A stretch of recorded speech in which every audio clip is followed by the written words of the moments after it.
У 91 годзе на зары нашай незалежнасці мой бацька, прыехаўшы з Вологды, мне казаў, што як ты можаш будзеш жыць в такой цеснай краіне, тут же реально фізічна цесна. Што гэта за краіна, дзе нема нармальна праехаць у цягніку і паспаць. Так вось, мы поедем унікальным цягніком, самым доўгім цягніком у Беларусі, які ідзе 17 гадзін, ідзе праз усю краіну, вось, каб лішні раз пераканацца, наколькі Беларусь краіна вялікая.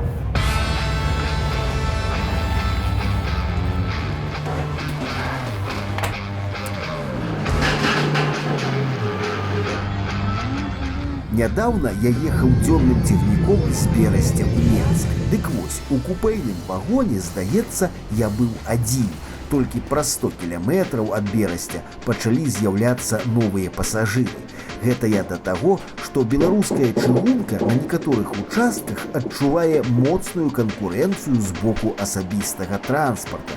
Бо калі ехаць са сталіцы ў Берасце аўтамабілем, пры ўмове, што ў машыне будзе 4 чалавекі, дык такая аўтамабільная паездка атрымліваецца танней, чым купэ. Але ў нашым цягніку з пасажырамі праблемаў няма, бо лепшага і таннейшага спосабу дабрацца з Рагачова ў Лунінец ці, напрыклад, з Магілёва ў Жабінку не прыдумаць. У пятніцу ў асноўным цягнік напоўнены студэнтамі. Вось дзве прыгожыя навучэнкі Віцебскага медыцынскага універсітэту. Даша марыць стаць нарколегам, яе сяброўка Караліна – будучы стаматолог.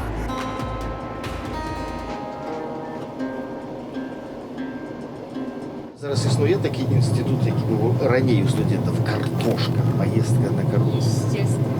Правда? Конечно. Слухайте, это же самое цікавое. Я даже на тракторе ехала. Вы ездили на тракторе? Ну вы не за рулем ездили. За рулем. Ну там рядом со мной сидел тракторист, и я попросила по картошке поездила. Стояночка 43 минуты. Станция Орша, стоянка 43 минуты. Вось мы прыехалі ў Воршу. Аршанскі вакзал вельмі нагадвае Берасцейскі вакзал. Там таксама рейкі з абодвух бакоў вакзала, што, в прынцыпе, у далейшым можна таксама паставіць мытню, можна таксама паставіць памежнікаў. Будзе тут і маскоўскі бок, будзе тут і еўрапейскі бок. Той, хто будаваў такі вакзал, ён думаў пра нашу будучую незалежнасць. Таварыш Сталін не прасачыў глыбіню гэтай задумы. Стаім мы тут 43 хвіліны ажно. За гэты час можна нават наведаць тутэйшую рэстарацыю. Мужик, які перада мной выходзіў, ён выказаў незадавальненне нашым цягніком. Сказал, что вот с Витебска до Ворши 1,5 гадзіны ехать, на что ему проводница отказала, что затое мы всех жадающих подбираем. С чего я зрабіў выснову, что мы едем у самым чалавечным цягніку Беларуси. Ах, як милый наш бедный маленький сусвет, 9:30 яшчэ на гадзінніку. Мой снизу сусед, не доспавший як след, с хворым сыном ідзе ў поліклініку, а другі мой сусед, той ужо п'яны як цэп, і жанчына з бутэлькаю піва в руцэ, і жанчына з бутэлькаю піва в руцэ, таямнічая, файная, ранішні цуд. У паліто дарагім элеганцкім. Толькі што не пасуе, зразумець не магу. Божа, з півам, чаму не з шампанскім? Хто ж нялюдскі яе зранку з ложка падняў і ў краму па піва пысучку пагнаў, і ў краму па піва пысучку пагнаў. О, няшчасная, бедная ледзі моя, з піва дрэннага таннаю пляшкой. Ты жанчына, не можа быць, каб нічыя, хіба зранку табе вельмі цяжка. И чтобы это было волшебный снег. И стал бы снегом души разлуки.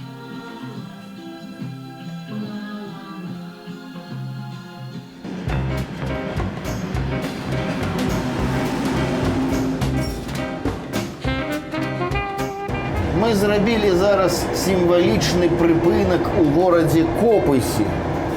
Тут ніхто не выйшаў, ніхто не зайшоў, цягнік спыніўся, пастаяў і ціха паехаў далей. За гэту хвіліну можна пра тое-сёе падумаць, таму што горад Копысь не просты горад на мапе Беларусі. Тут нарадзіўся першы прэзідэнт Рэспублікі Беларусь. І ў горадзе Копысе хочацца гэтую фразу скончыць як стары тост. Дай Бог, каб не апошні.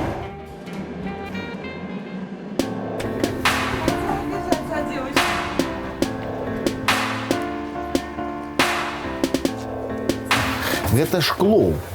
І тут при Александре Рыгоровиче, здаецца, нават ён быў ініцыятарам і натхняльнікам, тут аднавілі шклоўскую ратушу.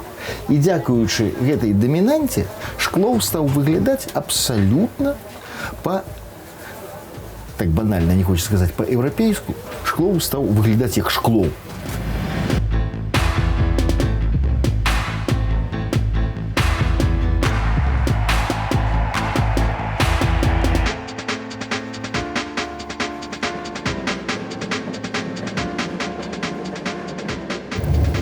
Пассажиры нормально. Здесь хорошие пассажиры, я бы сказал. Да не везде хорошие, самому надо брать. Надо себя поставить нормально. Мы не имеем права в конфликт ходить вообще, практически. Мы должны, обязаны уступать. Ну вот был случай, сел мужчина в Сосновке, такой лет 50, лег спокойно вроде бы, ничего не предвещало беды.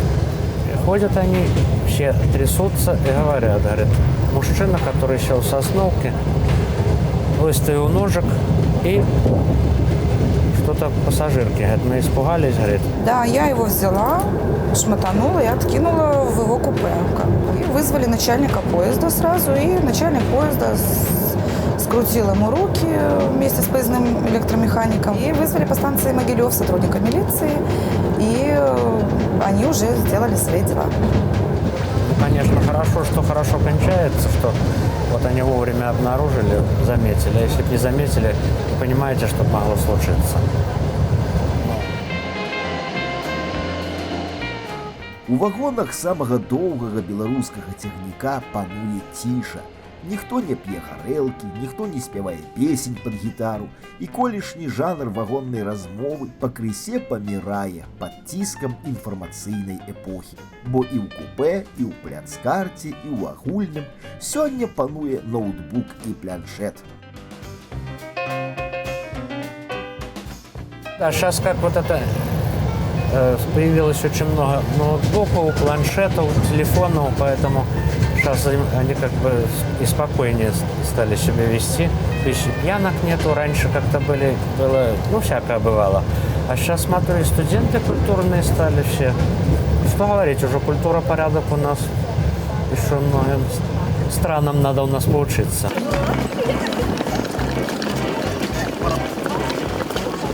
А чему ромашка? Помните мультик такой? Если мы здесь не остановимся, мы опоздаем на целую весну. Так и мы в Ворше стояли 43 минуты, в Могилеве стоим 20, мы в Калинкачах мы стоим тоже чуть ли там полчаса там стоим. И вот вокруг мы едем, вот так. Вот ты ромашка. Внимание, уважаемые пассажиры! Железнодорожные пути не являются зоной повышенной опасности.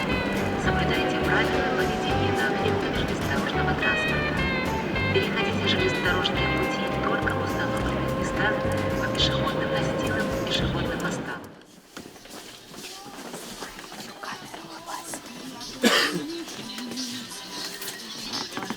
Кожны беларускамоўны чалавек валодае незвычайным дарам. У любой жыццёвай размове раптам выславіць філасофскую сентэнцыю. Гэта мне так шанцуе, ці родная мова правакуе на пазітыўнае мысленне? Паслухайце спадарню Тацяну. Вы, Татьяна Анатольевна, выкликаете уражение с счастливого человека. Не ведаю, кто вам... Я себе устаю ранне. Я удова. 9 годов уже я удова. И если каждый раз и жалеть себя, то ничего не будет. А надо себе как-то настраивать. Настраивать? Да. Вот проснулся и говоришь: ой, все люди как люди, а я такая красивая. В зеркало сказала и пошла. Сейчас шукаю себе работу. Пенсионеров нигде не берут, але если ты уже хочешь заробить, цель поставил себе, что тебе надо гроши, тогда надо детям помочь, найдешь работу. На дачу все стягнула, все поробила сама, 12 соток земли, все поробила. Ой, Господи. Наш Мяншчыне, там белорусская мова. Белорусская мова. И мне, то я у хозяйки была на квартире, и она мне говорит: Танечка, детка, иди принеси диван. Я пошла, гляжу на диван и думаю, я буду брать. Я и гляжу на диван на этой и думаю, як же мне его донести. Пришла и говорю: Казимира Францовна, я не могу поднять этот диван. А она говорит: ну ходи, я тебе помогу. Да помогу, ну и все. А это оказалось все одеяло. Приехала туда в Ошмяны на станцию. Ну и у нас это солдаты стояли, там всегда ж вагоны разгружали. В сентябре, вот это месяц, все. Идем мы на танцы, и девчата идут. И лежит проволока. А она по-русски ж хотела сказать: осторожно, дрет. Я никогда его не забуду, это дрет. Вот мы размовляем бураки, говорим, а моя сестры, их, они наставники, их направили в Краснополье pracować. Так вот у них буряки, а у нас бураки.